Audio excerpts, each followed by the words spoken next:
ऊर्जापुर नामक एक गांव था और उस गांव में एक चुड़ैल रहा करती थी और वो चुड़ैल पैसे खाती थी। क्योंकि वो चुड़ैल जब मरी थी वो पैसे के कारण ही मरी थी। इसलिए वो सोचती है क्या मैं पूरे दुनिया का पैसा खत्म कर दूंगी, जिससे पैसा नाम का कोई चीज ही नहीं रहेगा और कोई नहीं मरेगा पैसे के चलती। और वो चुड़ैल रोज रात को जाती और किसी के घर में जाकर वो चुड़ैल जाकर वहाँ पे पैसे चोरी कर लेती थी। और वहाँ से वो चुड़ैल पैसे लेकर अपने जंगल में फिर से आ जाती थी और अपने जंगल में वो चुड़ैल आकर उसी पैसे को खाती थी। वो चुड़ैल एक घर में आई थी और वहाँ से वो पैसे को लेकर चली आती है और फिर वो जंगल में आकर वही पैसे को खाने लगती है। तो वो चुड़ैल पैसे खाने लगती है और वो पैसे खाते खाते सोचती है कि कल मैं उस घर में फिर से जाऊंगी। और उधर उस घर में जो रहते थे वो सोचते हैं कि हमारा पैसा चोरी हो गया है, इसीलिए पुलिस को बुला लेना चाहिए। और वो फटाफट से पुलिस को कॉल कर देते हैं और वो पुलिस को कॉल करके बोलते हैं क्या हमारे घर में चोरी हो गया है, जल्दी से आ जाइए। तो पुलिस भी वहाँ पर जल्दी से आ जाते हैं और वहाँ पर पुलिस आ रही थी और वहाँ पर जल्द ही पुलिस भी आ गई थी।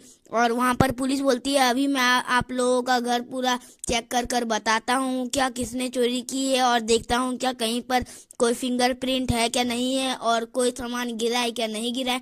उसके बाद चेक कर कर पुलिस बोलती है क्या तुम्हारे घर में तो कोई चीज़ का फिंगरप्रिंट भी नहीं है और ना कि पैसे पर भी कोई निशान है।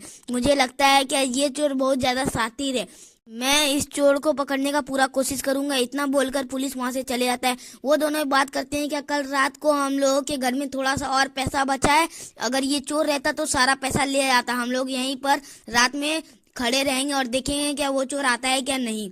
और वो बोलता है कि अच्छा ठीक है हम लोग छुपे रहेंगे।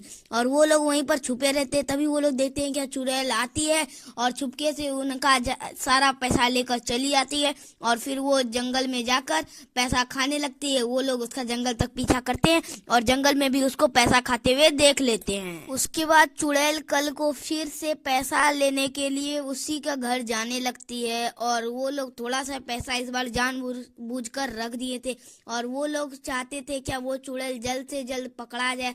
और वो लोग भी इस बार भी वो लोग छुप गए थे और वो लोग देखते हैं क्या वहाँ पर चुड़ैल आती है और फिर से पैसा लेकर वहाँ से चली आती है अपने जंगल की तरफ। लेकिन इस बार उन लोगों ने उस पैसे में गंगा जल छिड़का था, जिससे चुड़ैल जैसे ही पैसा खाती है वैसे ही उसके मुंह में गंगा जल चले आता है और उसके मुंह में जैसे ही गंगा जल जाता है वो चुड़ैल वहीं पर बेहोश हो जाती है और उसके बाद किसी को कहीं पर भी नहीं दिखती है। बेहोश होने के बाद वो लोग उसे आग लगा देते हैं।